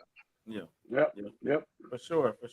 So, I'm really happy that you were able to come on the show right now, but we got to do one more thing before we get up out of here. You know what I'm saying? We gotta respect your deck. You know what I'm saying? I know we didn't ask anything about the musical talents that you have, you know what I'm saying? I don't know, you know what I'm saying? He said you was a singer, you be out here, you know what I'm saying? Doing a thing up, but we gotta respect your deck. You know what I'm saying? For every person on the show, we gotta make sure that we are checking in with them, seeing what their favorites are, what comes to mind when these certain little things pop off. So we're respecting your deck, man. We gotta know, you know what I'm saying? What's that one album you sitting there, you on the island, you by yourself, and you say, hey, this is the one album I'm gonna take with me no matter what, and I can listen to it every song, and it's gonna keep me stable while I'm out here on this island. You know what I'm saying? Like, what you got for us? What you got for us? This one is a little bit tough. Okay. I can only have one album. You got one album, man. Can't be. I guess you could do some DJ drama. You know what I'm saying, or something like that. But you know what I mean? I usually try to go with the artist, though. We try to usually go with the artist, okay, you know what I'm saying? Or something. Let me give it to you like this. I'm gonna go with Outkast Southern Playalistic Cadillac Funky Music. See that guy right there. I can hang with you. I can hang with you. You know what I'm saying? We good. That's the one right there. We good out here. You know what I'm saying? Okay, cool. So we got the album. So then, what song would have you hit? You know what I'm saying? Replay on that mug. You know, about 24 times. Where you're like, man, I gotta either know the words, or that dang gonna hook is killing me, or that beat is just something that you could just listen to all day long. What's that song for you? Brother, listen, there's a couple. Well, you know, I mean, I love music. It used to be back in those days. It was Jazzy Bell. That was my joint. Hold on, the remix though. The remix. Dog. Ooh, that remix is cold, boy. Yeah.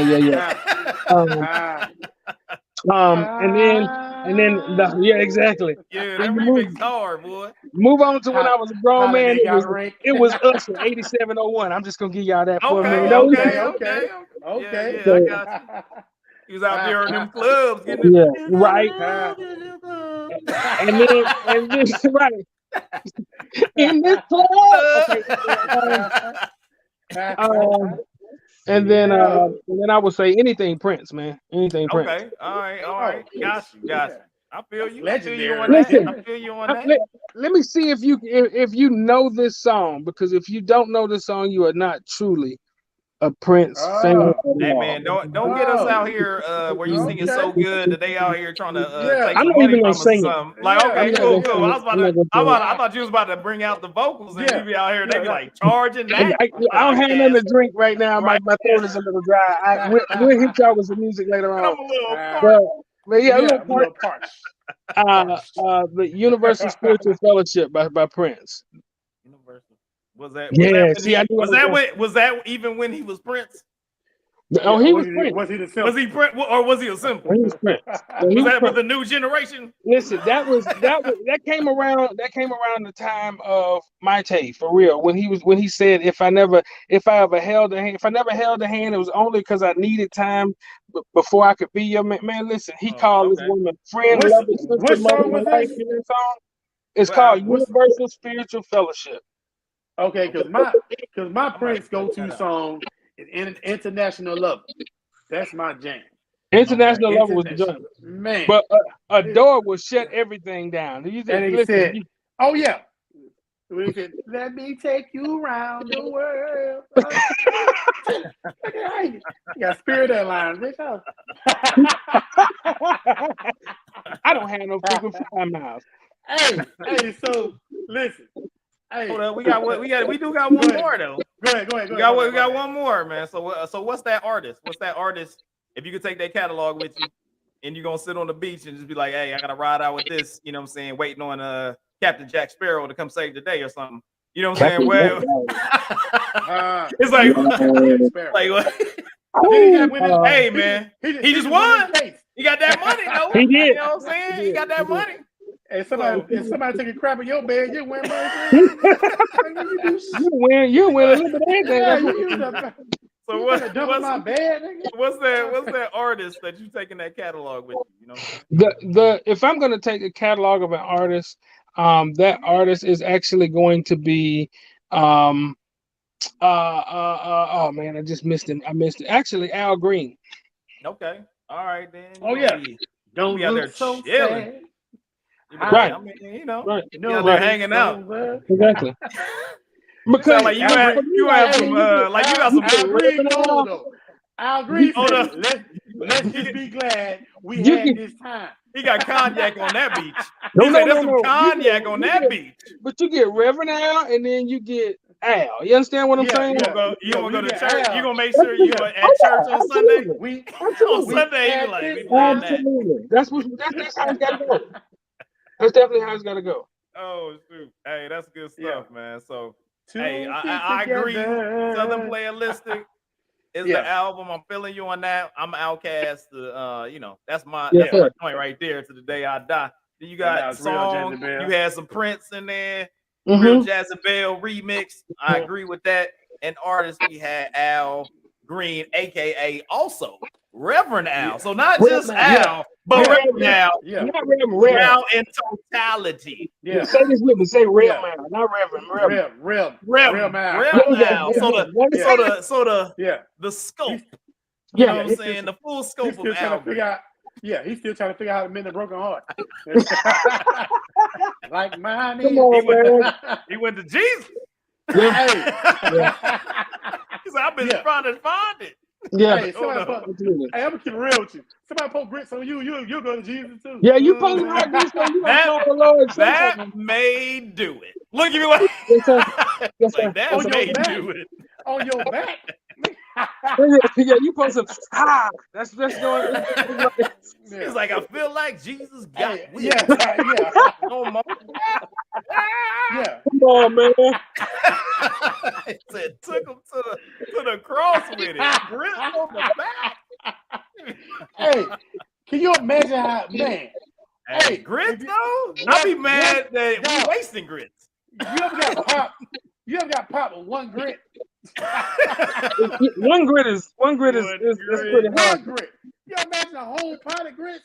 Yeah.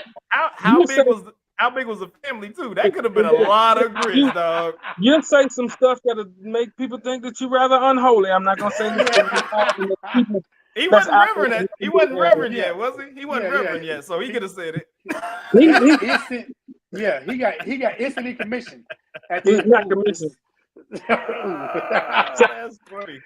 Hey, what up, man? So hey, look, since Rajim, you back in the building, man. Man, I don't know if I let you know, but it's your up on the top, almost 4, man. So hopefully you got something. You got something? Listen, I got something in the category. Okay. So I'm doing this thing called the Unforgettables, right? Okay. And that just means that it's a song, and I got a couple of them, but these are songs that, like you said, just unforgettable. When you hear them, you be like, oh snap, you know what I'm saying? Okay. Like one of them songs, you could be wherever. So I got a disclaimer real quick. This your top 4? This your top 4 unforgettables? Yeah. But okay. I got a disclaimer before I do that. What's the disclaimer? Right. Small print. So, what we got? Yeah, so I'm in it. Look. I might lose. You are look, aka Mississippiulation. Look, I'm not. That's the next podcast. I'm about to lose. I'm about to lose my. Like he just got married on the beach, so we're gonna be a little sentimental right now. That's what's Yeah. AKA Mississippiulation. All right, let's go. Listen to what I'm saying, dog. So I'm in the mall yesterday with the wife, right? Okay. And we shopping. You know what I'm saying? We shopping. You know what I'm saying? We shopping for the grandbaby, and you know we doing all this stuff. You know what I'm saying? Having a good time, living our best life, right? I'm about to lose my third card for this. I'm gonna tell you that shit now. Go and turn it in. I'm about to get revoked.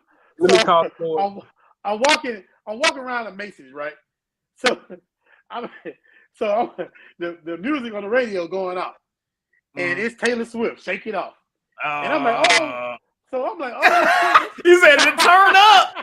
He said, "Turn up." Taylor Swift came on. He turned up.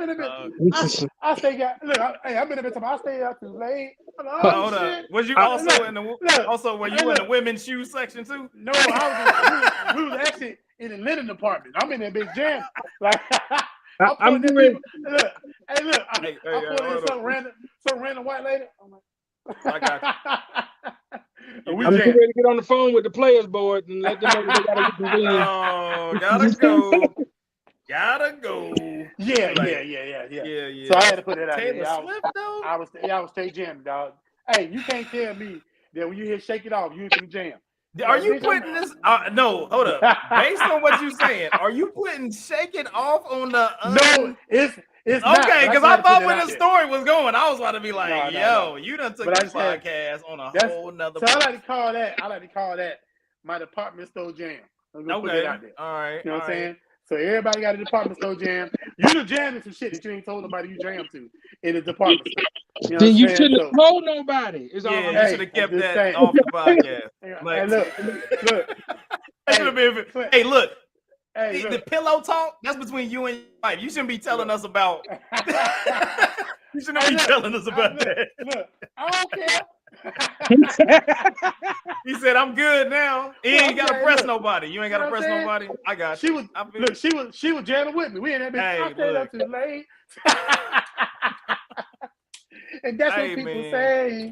I got you. So what's this top almost for, man? Give me that. So anyway, man. So unforgettables, man. You know what I'm saying? Okay. So I'm gonna start, and like I said, it's so many unforgettables, dog. So I know it's gonna be all over the place. So you know, but one of my unforgettables at the bottom of the list for me was that Rough Rider anthem. By the Rough Rider anthem. Dun, dun, dun, dun, dun, dun, dun. Okay. You know what I'm talking about? Yeah, that's unforgettable. You know what I'm saying? Then I got Lollipop. What's that by Lil Wayne? You know what I'm talking about? Oh, Lollipop. Yeah. You know what I'm saying? Then I got Miss Cook. Here I go. You know what I'm saying? It's just one of them jams that you be like, oh snap. It's unforgettable. Okay. You know what I'm saying? Okay. Then all right. So listen. What was number 3? What was number 3? You had Lollipop. Rough Rider. Yeah, Lollipop was number 3. Lollipop. All right. Yeah, Rough Rider anthem. And then number 2 was Here I Go. Here I Go. Oh, is it somebody is looking for me or is Here I Go? Which one is it? Here I Go? No, yeah, Here I Go. Yeah, I got it. Okay. And then what's number 1, man? What's your number 1? So listen, my number 1 was a toss-up. All right. So, but you can't say that when you hear this song somewhere, you be like, oh shit, nigga. I don't give a how lame it is now. The shit was tight then. Look, I'm scared, man. I'm looking at your list and I'm scared right now. Ice Baby, nigga. Don't tell me Ice Baby. Are you your jam? So you're saying you're trying to get us a different demographic? That's what you're trying to tell us right now? You gotta let me know. You gotta let me know when you're doing this. Hey, I'm just saying. Vanilla Ice, Ice. What? It can't. Jesus. Everybody said hey, pray for us, Pastor. Pray for us. Because this list is. So this a non-discriminatory list. This list is. There's so many other things. Hey, look, it was a toss-up between Men and Men by 50 Cent. Men and Men? Hold up, you Many said Men. Unforgettables and you said Many Men? That's unforgettable. You talking about what? I can put Okay, so almost. Did we I do can put music almost together? four. I can put almost four up there quicker than that, and it won't have many men anywhere in there. No, Look, all of Hey. these songs would not be on my list. All I'm of them. saying the cool part about this part of the show is this my list, nigga. Hey, this is tough, man. Hey, look. So, Hey, guys. all right, so let's rearrange some sorry. stuff then. Let's go. Let's go with it. No, I'm just saying, like, I got one already. All right, who That, you got? look, okay, so let's see. Off the top of my head, I would go with I would have one. Get Your Freak On, Missy Elliott. I can tell you right now, when that first beat come on, everybody be like, na, na, na. Yes. It's a lot of unforgettable, so yeah, that I feel you on that. List. That could be on the list. I also would go with freaking a nice unforgettable Computer Love. Zapp and Roger. Oh, come on now. Like, and it's been used many a times. Great song. And I'm trying to look at beats that you said when they first come on, people go, I ain't say that. Oh yeah. I mean, You said that. I ain't say that. Well, I mean, most of the songs right here are very much like when they first come on, you know what it is. Yeah, true. Okay, so I kind of went on that, and then what else? I'm just going off the top of my head. This is without research. Shake It Off. Nah, that's all you. That's all you. Dang, unforgettable. What you got, Clay? Yeah, I mean, I got those two right now. I had to think a little bit. Craig Mack, Flavor in Your Ear. Flavor in Your Ear. Okay. And yes, but I got 5 on it. I got 5 on it. That's on my ringtone. Yeah. I got 5 on it. Yes, very much so. Better than. Yeah. Hey, okay. Go ahead. I give you that. Yeah. Poison Ivy. Poison Ivy. Yeah, that's unforgettable. Come on, man. Anyway, okay. I don't know about that. Right. I don't know about that. I don't. Yeah. I Need Love. LL. Yeah. Yeah. I mean, that's pretty legit. I mean, I Need Love is that's a classic, boy, on there. Yeah. I just had one too. I mean, Mama Said Knock You Out. I mean, I'm bad. I mean, like the beginning of that joint, like I look at like, okay, if something is you at the spot and they be like, oh, like, I mean, I Need Love is very much good with the boom, boom, boom. Everybody's headed to the dance floor when you hear this. Yeah, I got you. I mean, I Need Love very much so. Yeah, I got you. I feel like some of those are like some of the ones that you have placed. Very much hip hop heads are like, yo, oh, that's the joint. Mm-hmm. And I don't know if, especially our age bracket. I think really, number one, Ice Ice Baby. I don't know if people in our age bracket is like, yo, I'm going to the dance floor on that. That's like I would almost go with Hammer. You Can't Touch This. You may get more than Ice Ice Baby. I mean, Rob Bass. They was coming out to Rob Bass. Nice. Heavy D and the Boys. There's a whole bunch of joints that like I wouldn't. Yeah, Ice Ice Baby wouldn't be on mine. That's good joints. Hey, but that's your list. That is your list. You only get that is your. Hey, everybody, this is Rajim's list. So thank you very much. Make sure all comments go into that direction. We put that Shake It Off on there. Get that. Also, honorable mention. He said Shake It Off. That was number 5. So just make sure. Hey, look. Hey, I'm gonna tell you like this: the most thug shit I ever seen. I was in Kuwait, and this cat was like, I'm talking this dude. I thought this dude was a killer. This dude was a murderer, right? So, and I remember being in the car with him, and I can't remember which Taylor Swift song it was though. But he was like, son, that's my shit, nigga. That's my shit. I was like, Taylor Swift, nigga. I was like, what? So thugs listen to shit, nigga. Don't get it wrong. No, he became a thug when he joined the military. He was never a thug before that. He was never a thug before this that. This was military. No, this was military. This was. Okay. Yeah. Contractor. So he was former military.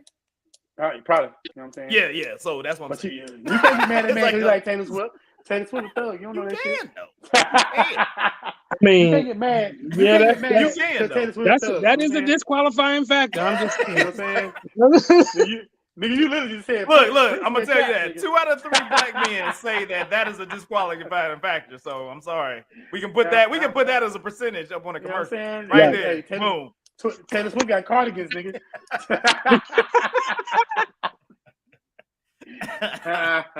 All right. Well, hey, for all those that are listening right now, we had the Unforgettables. Almost top 4 right there. We had Rough Riders Anthem, Lollipop. I spelled that wrong.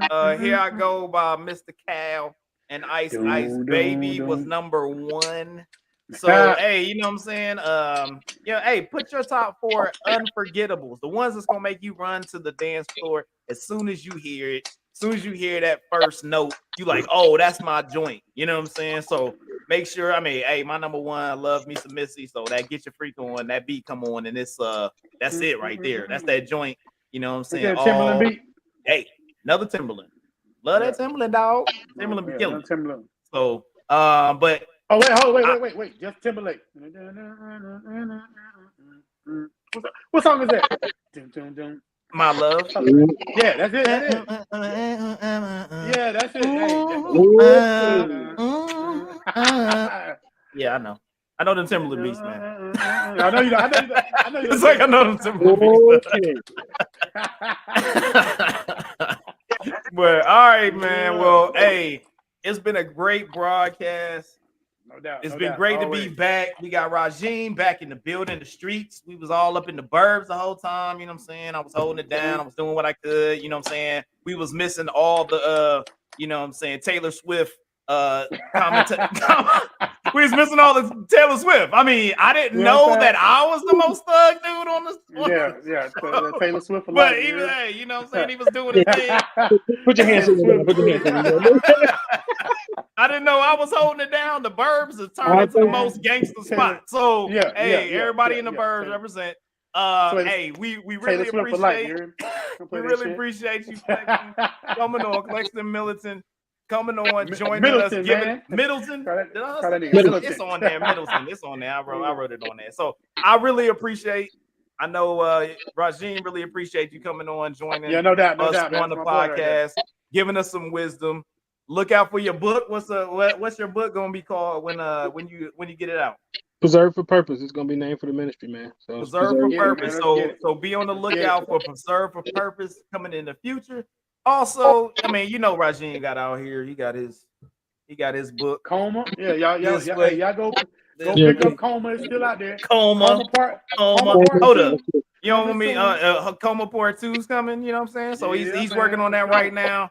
And I'm doing nothing but going to work and doing this podcast. So that's what I do. You know what I'm saying? So I'm doing that thing. So, hey, we really appreciate y'all joining us once again on the Ketchup Podcast. No doubt. 11. Appreciate y'all. Come see us next week. We're going to be back. Bro. We got the whole team. We back at it again. You will see us. Hit us up on all the social medias at Mint Ketchup. Hit us up on YouTube and Facebook at Mint Ketchup. Join the Mint Ketchup Facebook group. Come check us out. Friend request, we'll hit you up. We'll chat it up, and we'll bring up some more topics in the news, more topics on the music. And for sure, throw your Respect Your Decks in there. Give us some ideas on Respect Your Decks. You know what I'm saying? Come check us out, man. We love y'all. Peace out. Mint Ketchup. We out of here. Love you. Appreciate it, man. Y'all have a good one, man. Have a good one. Thanks for coming, bro.